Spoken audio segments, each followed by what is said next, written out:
20 years after betraying his friends and running off with almost all of the money from the scam, Mark Renton is back in Edinburgh.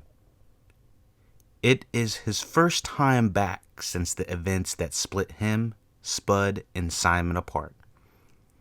He looks up Spud and Simon, but their lives are hardly much better than when he last saw them. Spud, after getting his life together, has seen it all unravel, to the point that he is suicidal. Simon is running his father's loss-making pub in between bouts of blackmail. Meanwhile, the fourth person in their caper of 20 years ago, the psychotically intense Bigby, is in jail, and he has no intention of staying incarcerated, and revenge is foremost on his mind. Hey everybody, welcome back to the LuckyDog podcast. This is your host, Elias Roush. Today we are discussing T2 Trainspotting, the sequel to Trainspotting 1996. This is also directed by Danny Boyle, bringing back basically everybody from the first movie. John Hodge, writing based on the Irving Welsh books. We have Ian McGregor returning as Renton, Ewan Brimmer as Spud, Johnny Lee Miller as Simon, Robert Carlyle as Bigby.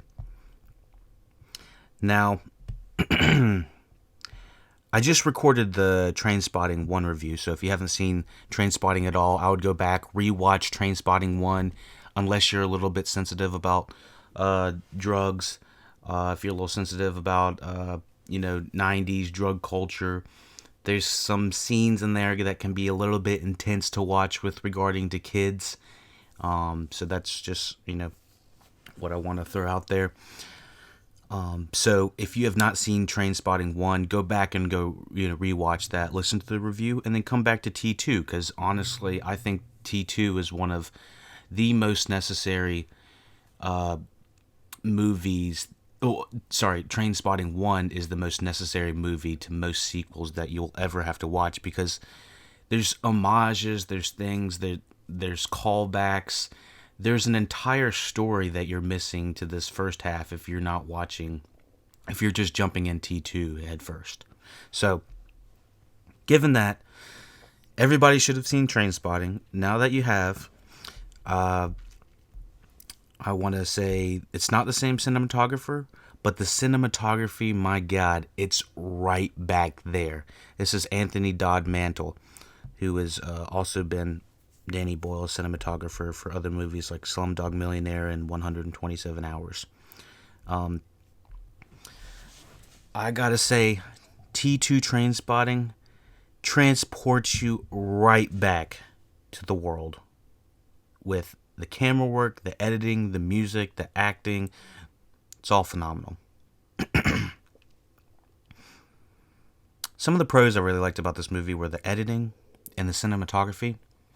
I wanted to mention this first because up front, those were the things that grasped me from the first movie that were really unique. The movie was done for probably less than $3 million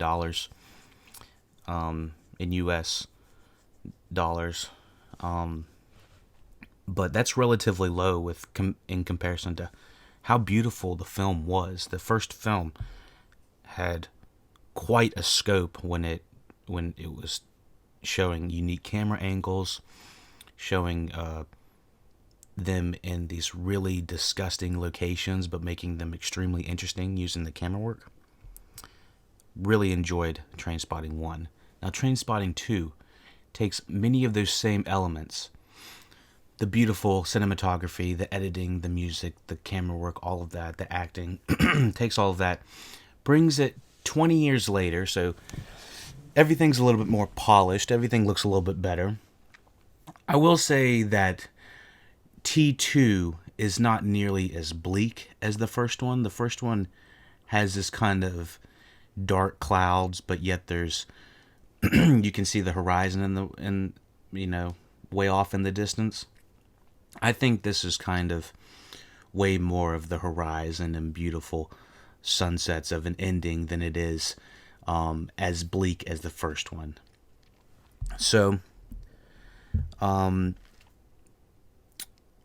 yeah, this movie is dealing with all of the repercussions of what happened at the end of the first movie. Given that I believe that you've seen the first movie, there's going to be somewhat spoilers because, I mean, you can't really talk about it without otherwise.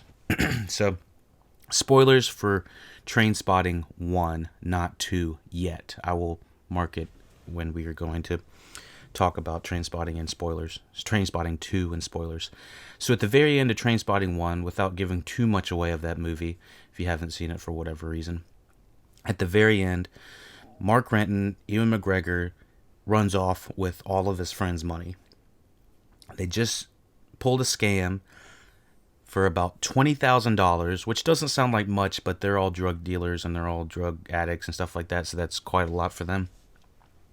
So at the end of Trainspotting 1, Ewan McGregor is running off with the money, and you have no idea what's going to happen. The camera just fades in on his face, and I think it just goes into this blurry mode, and it kind of blurs him out. But it's a very interesting ending for that kind of movie, and you know, for that kind of character. He wasn't that great of a guy, but we see how it ends. And so this movie is really about bringing all of that back, and you know, dealing with the repercussions of Renton, the main character, screwing over all of his friends out of their share. So, yeah, let me see if there's anything else I want to talk about before spoiler section. I think that's about it. I would totally recommend this as an addition and as an added bonus to Trainspotting 1. You know, most people are like, you know, I don't know about sequels. This seems one of the most logical sequels that would make sense in sequence for this story. And I love the originality with it. And something I had heard in another review, I would love to revisit this story in another 10 years. It's been 20 years. So what if we got to revisit them in another 15 or 20 again? That would be a lot of fun. So the only cons with this movie, and in a way that I didn't feel it in the first one, was the pacing of the movie. I think this movie is about 20 minutes longer than the original Trainspotting. Yeah, this one's about an hour 52 minutes, and the original Trainspotting was only an hour and a half, and I think that hour and a half was very tight.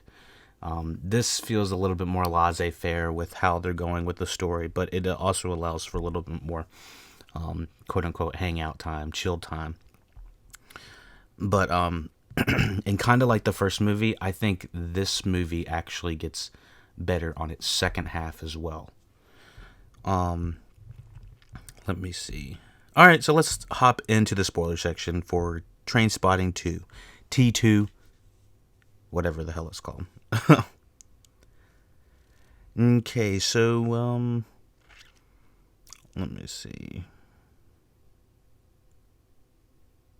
So I said the color on the Blackmailer looked beautiful. I honestly can't remember what I'm talking about in there, but I guess there were some standout colors that were happening during the Blackmail scenes. The very beginning is kind of showing where everybody is, how shit their lives are. Spud's missing daylight savings. Sick Boy and his companion are scheming people out of their money. I can't find her name. Veronica, played by Angela Nedlyalkova.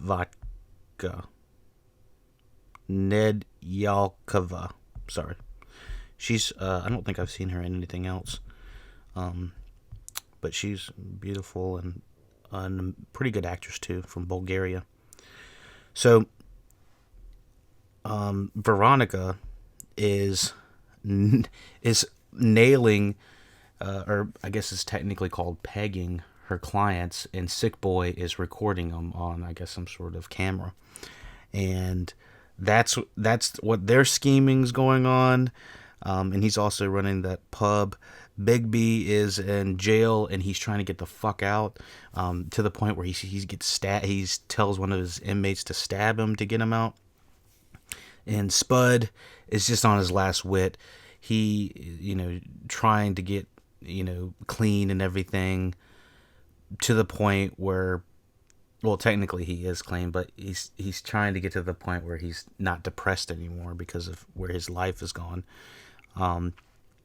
So yeah, it's kind of sad to see where all of them ended up in proximity. I did feel like I didn't really get a good sense of where Renton ended up. Just based on how he looks and how healthy he is relatively. I think he said he had some minor heart issues, but other than that, I think he's supposed to be relatively healthy and successful, unlike his counterparts. I think Bagley said, just do a little, just a quick stab, don't go too far. And that guy fucking shoved that fucking shiv way up in. I mean, you saw him go through his back. I mean, this guy that Bagley wanted him to, stab him. I don't think that guy liked Bagley. I really think that guy was trying to kill him. But then it goes over to the Spud storyline, and it's I think it's Spud, and he's getting drugs from these random guys. He pays one guy, and he has to get the drugs out of the other one's mouth. Again, we're bringing this disgusting shit to this movie. Trainspotting, the first one, was very known, with the poop, vomit, and whatever else sort of humor, but it was also very gross. This feels like a bit, they're taking a little bit of that nastiness from that movie and transferring it over. Let me see. The schemes have not stopped with regards to Sick Boy, and eventually that's going to bite him in the ass. Let's see. Let's see. There's a flashback. I'm trying to think of. There's some sort of flashback with a red flash in the back. I don't know. I took horrible notes during this. I'm sorry. It's hard to think of old McGregor as that earlier character, and I don't really think of Ian McGregor as being old. It's just that character he was as Renton in 1996 looks and seems almost nothing like his character in 2017. I think this is. When did this come out? Trainspotting 2017, yeah. But yeah, it's very hard to relate those characters, although by the end of this movie, I was like, yep, that's him. I noticed that the characters in this film look almost dead in comparison to the world that they're living in. I mean, the world is so vibrant, and the colors and cinematography just make everything pop, that that our main characters just look like drained. It looks like they had been giving blood for days. Let's see. I love one of the elevator shots when I think Ian McGregor's going up to the elevator of Spud's place, I think, and you can see the numbers on the side of the building. That's pretty cool. Small stuff like that is really interesting. It doesn't have to be that poppy and flary like Scott Pilgrim or something like that, where words are just popping out of thin air. But I mean, I like that, but the subtlety and being able to, use numbers and words in select ways that isn't overabundant makes it very cool. We also find out Spud is trying to kill himself in this scene, and Renton is trying to break down the door to get to open up the bag that is over Spud's head, and it is absolutely gross. Spud throws up in the bag, and Renton has to open up the bag, and then Spud is like on top of Renton screaming with all the vomit coming off. Oh, it's hard for me to even like regurgitate that. It's like, ugh. Thinking about that just makes me queasy. It's disgusting. So, Trainspotting 2 definitely does not, take away the majority of that nastiness. They basically replaced all of the shit and T1 and T2 they put vomit. But during all of this, I believe we're seeing this visual of Spud falling off the building and Renton catching him at the very end. I love the visuals of that because that's, him saving him. Bagley knocked out a doctor, escaped from prison. Like, this guy has no chill. They go back to the same bar that Sick Boy's father used to own. Same old fights. That old guy watching Renton and Sick Boy fight was pretty damn hilarious. I was kind of confused on the No More Catholics segment of them just going off and singing with these random crowds while they're trying to steal all their money, and they have to go to the very front of the line and do some karaoke before they can leave, and so they have to sing this song about Catholics, and it's like, what are you talking about? I guess I was a little lost in the dust when it came to this musical scene that happened out of nowhere. Yeah, I don't know.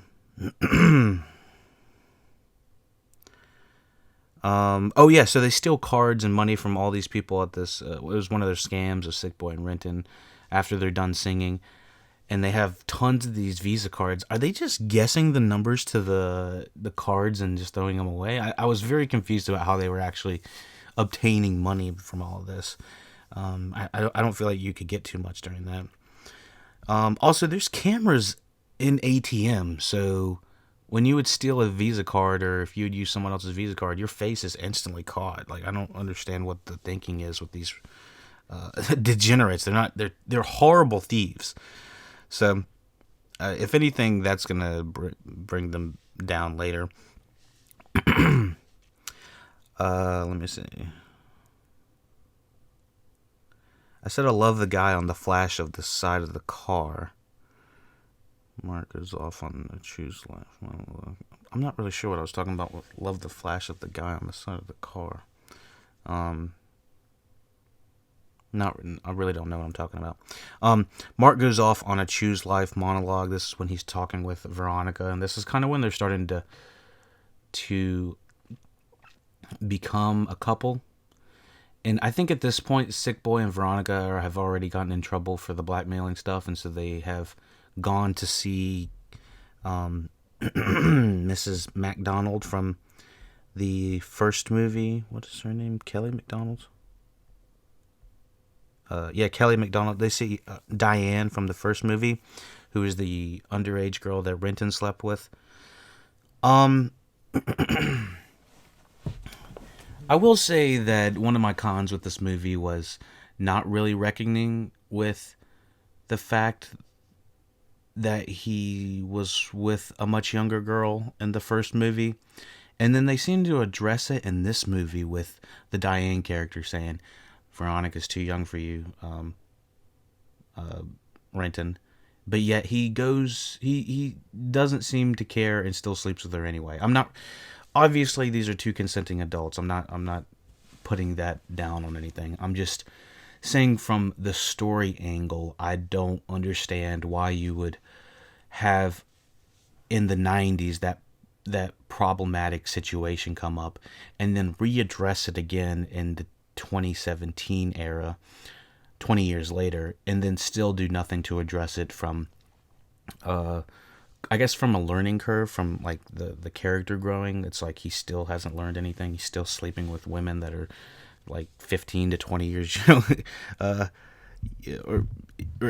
don't think he did that in 96. They weren't that young, but he's still sleeping with women that are significantly younger than him.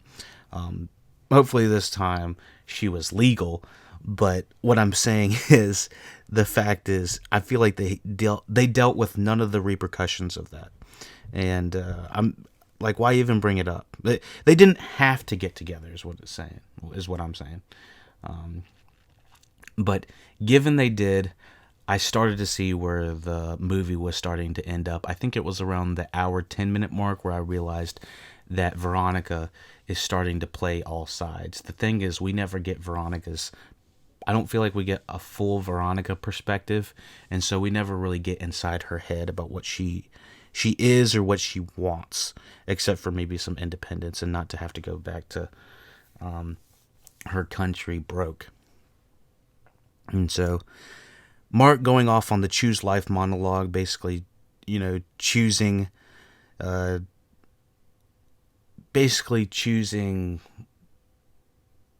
data over relative life, I guess.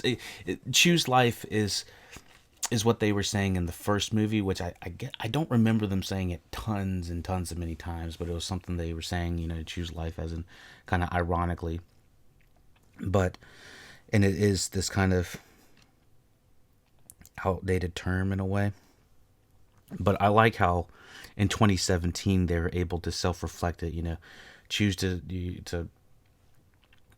update your social media, choose to go spend so and so amounts of money on brand name materials, on capitalism. He's touching upon basically the addictions of the world and how we transfer information, and what it boils down to is data.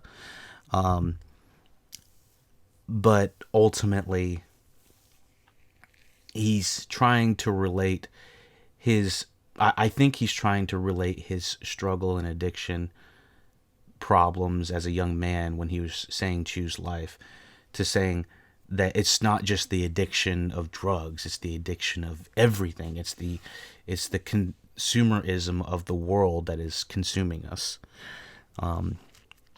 So I was let me see. So after the choose life monologue, they go on to talk, or they go to a place where it's kind of like out in the hills or something like that. I don't know, out in the countryside of some sort, where Tommy and everybody used to hang out, and they're kind of doing some condolences to Tommy, and talking about their lost friend. And that's when Sick Boy and Renton really have kind of it's not quite a heart to heart, but it's kind of a heart bashing, I guess. Just an honest brutality of their past histories, and they're talking about how Renton was the reason basically that Tommy was hooked on drugs and got sick, versus Sick Boy's negligence and him losing people he loved in the first movie. For some reason, I really don't want to talk about the first movie too much yet, because if you haven't seen it, I did a review for it, so I'm kind of keeping it, blurry for those who haven't seen it. But there's, Sick Boy loses people he really cares about in the first movie in really hard ways for us to watch. So it was kind of a lot to handle to see Renton kind of just throw it back on him. The guilt. It's not just me. It's both of us are more than just Renton's fault. But as soon as they're scolding each other about Tommy, they start using again. And I love the wall for the visuals of these characters. And I think this is when Spud is kind of sitting in the corner. It's interesting how they kind of blame each other for what happened with each other's lives. They blame it because they were on drugs, but then they go back to the drug. It's the cycle of addiction. It's just scary watching it even through these movies. Mostly because it seems way too real. It's like, oh my gosh. Your lives are going to shit, and all you give a shit about is going to get, fucked up. Let me see. I think there is I think they go to the club after they are doing, after they're doing some drugs, and then there's this like passing scene of, oh Lord, one of those nasty toilets again, but that didn't actually happen. But Renton and Bagley happen to both be in the same restroom at the same club, and they're beside each other in the stalls, and Bagley drops his Viagra and it slips under the Renton side, and Renton's like, "Oh, sorry, here you go," or he says something, and Bagley almost immediately recognizes his voice, and the way this is shot is so perfectly well done. I felt like it was like what I like to say is pins and needles. It had me on the edge of my seat. I was like, "Oh shit, what is Bagley gonna do?" And this like the realization that you see between these two actors, and the camera pulling out between them is so smooth, and Bagley just kind of hopping up on the toilet trying to creep over the top as Renton is leaving. It's a trip. It's a trip. Excuse me. Yeah, with the blue cinematography and the slow camera pan, I loved it. Let me see. Okay, so there's an homage after this. There's this massive chase from Bagley to Renton, and of course Bagley's got to pull out that fucking 1996 knife. I don't even know where he got it from, but he whipped that out of his ass, and he's like chasing after Renton, and they go through this parking lot, and this random guy comes out and starts, getting ready to hop in his car and leaving work that day, and then Renton is like jumping on top of this dude's car, and he's like, drive, drive, drive, and and then Bagley's like he's like slicing and dicing like fucking Wolverine, and it is fucking intense.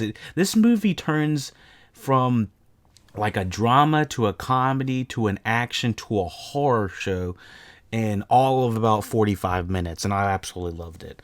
I was just like, oh shit, Bagley's fucking going for blood. And so I love how he falls off the car again, and there's like this homage to the first time that him and Spud were outrunning the cops, and he puts his hand on the car and laughs. It's just this kind of iconic scene, and then he gets tackled. But in the first movie, in this one, he just puts his hand on the scene and he starts running again because Bagley's coming after his ass. Oh my goodness! But let me see.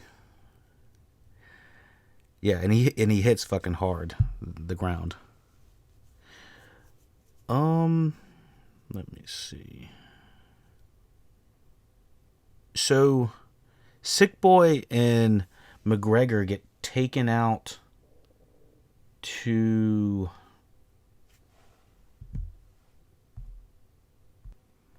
Sorry, I was trying to figure out what the hell was going on. So, they get... after all of this happens, Sick Boy is scolded by McGregor, saying, "You knew about Bagley being out and all of this, and y'all were going to try to scheme to take me out, blah, blah, blah." Sick Boy was trying to scheme up against him because he's been pissed for many years. The thing is, they get picked up by Mr. O'Doyle, this spa owner from... I really don't recall him in the first movie, and I don't think he was in it, but he just seems to be this spa owner who Veronica has some intel with. But they find out that he's just... Mr. Doyle has some spas that are going to be in competition with what Renton and Sick Boy want to do. And so it's like...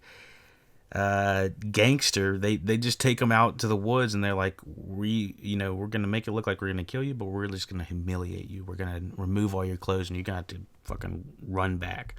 And so I did think that was a little bit random. I don't recall that being a major storyline or even a plot in the first one. Maybe that could have been taken out. I guess it's just a funny visual, degrading them, I guess, a little bit. I noticed this doesn't have a voiceover like the last one did. I really liked the voiceover in the first one because it kind of gave you an insight into this guy's head. This one feels much more ominous, as in we're going to each different storyline, so it's not quite told from one perspective. At one point I wrote that Veronica is going to run away with the money, and I'm pretty sure that's exactly what ends up happening. Let me see.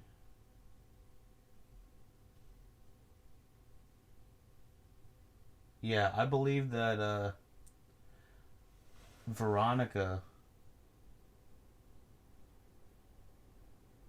Veronica and Spud's family seem to end up with the majority of it.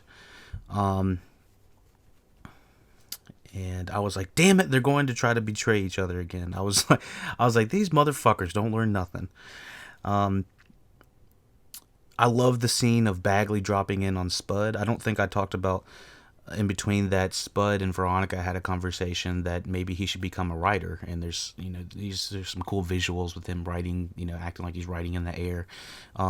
But he starts to write basically all of the events that happened in the first movie, and he's got them written, all on a wall and stuff like that. And just because it's Spud, it doesn't seem that cheesy. I think it could come off as a little bit cheesy.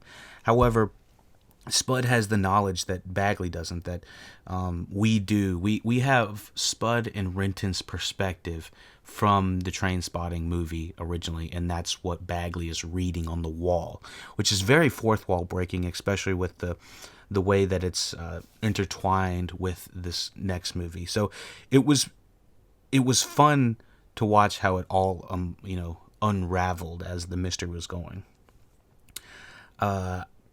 I wrote Spud is kind of a puss, while while Sick Boy is knocked out by Bagley, and of course they got the trains in the background of all this going on.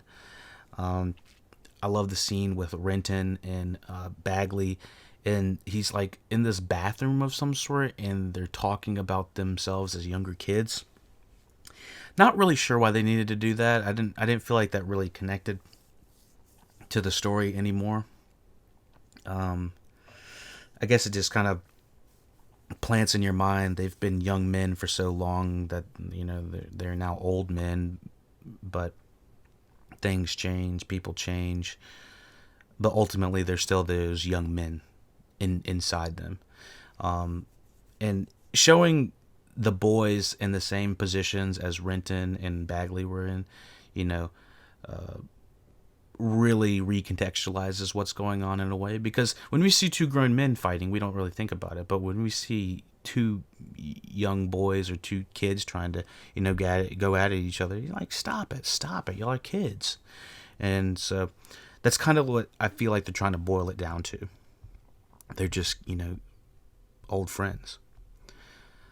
And then we get the Shining reference with Bagley going whoosh, straight in the wall, and he's like, "Oh, here's Bagley," basically one of them. Normally, I feel like that would never work, but for some reason, it does work in this, because this guy, Robert Carlyle, is just so insane, and to the point where the way this is ending with, Renton almost being choked, and basically being choked by Bagley, his neck stuck in like a rope of some sort, and Bagley pulling him down. I was like, oh my God, we're going to lose this guy this way. Our main character, Renton, we're going to lose him with being choked to death by one of his older best friends. It's like, God, this is rough. But as soon as it happens, Spud comes out of nowhere and bam, whacks the fuck out of Carlisle, or Bagley with the toilet. Took his ass out. I wasn't exactly sure how it was going to end. I was like, did Spud just kill a man with a toilet? But thank goodness he lives. They just put him in the back of a trunk, and I think they deliver him back in jail. I love how the ending with everybody reconciling with their family, going back to kind of where they came from. I enjoy all of that. I think, let me see. Yeah, Spud signs away his money, I guess. I couldn't tell if that was Spud's family at the end or if that's Veronica's family at the end. I'm a little bit confused, but someone's family at the end got some money. But overall, this had that kind of Fight Club-esque ending with Renton going back in his room and, cranking that dance again like he was in the first one. I love that little dance he's got. And the way that it's pulling out of his room into the credit scene. Oh my gosh, this is one of my favorite outros for a movie I've seen in a very long time. Just the cinematography alone is beautiful. I wish more people had told me to watch this just for strictly filmmaking purposes. The story is great, as Trainspotting 1 and 2 go, but ultimately it's the cinematography and the camera work that really entranced me with these two movies and make me want to go back and revisit them. So thank you for listening, watching the LuckyDog podcast. Let me know what you thought about the Trainspotting 1, 2 review in movies, and if I missed anything, hit me with a correction. If you liked what you're listening to, throw a thumbs up, 5 stars on iTunes. All of that help. If you really want to help, go to paypal.me/the LuckyDog podcast. The link is in the description for all donations. It can be $1, it can be $100. It's whatever you got. It's because we want to accommodate you, the viewer, the listener, and only improve. And so I really enjoyed T2 Trainspotting, and couldn't recommend it enough. If you haven't seen it and some reason listen to this entire review, both reviews, and haven't watched it, definitely go check it out. This is a movie I kind of slept on those last couple of years. So thank you for listening, watching LuckyDog podcast. We could not do this podcast without you, the listener. We have movies all coming down the tube. Obviously, both Trainspotting will be out by the time you've listened to this. But most recently, we've covered Downton Abbey, Crawl, Sonic the Hedgehog, Memories of Murder, the Bong Joon-ho movie, Parasite, Marriage Story, Inception, The Outsider on HBO, the television show. We're covering that as well. Be sure to check out all the LuckyDog podcasts. Check out LuckyDog podcasts on Apple iTunes. LuckyDog is one word, by the way. I haven't really emphasized that enough, but yeah. And if you want to listen to LuckyDog podcasts faster, slower, no ads or something like that. I mean, there really aren't any ads, but depending on what player you're playing from, there might be. But yeah, you can check out Overcast. We got Apple iTunes. I think it's on Google Play as well. And TuneIn is also a great option. If you have an Amazon Echo, you can also listen to the latest LuckyDog podcast through TuneIn. All you got to do is make sure that TuneIn is downloaded to your Echo, and you'll be able to listen to the latest LuckyDog podcast. So thank you for supporting the LuckyDog podcast. We could not do this without you. Thank you, and take it easy.